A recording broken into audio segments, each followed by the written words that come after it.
In this video, I am going to show you how to delete your Temu account step by step.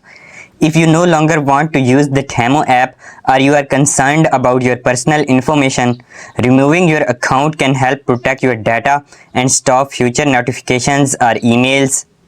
To delete your account, first open the Temu app and make sure you are signed in.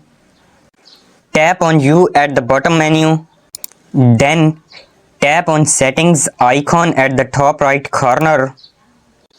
In the Settings menu, select Account Security.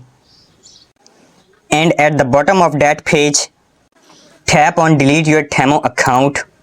Now you will see a brief explanation of what deleting your account means. Read through it.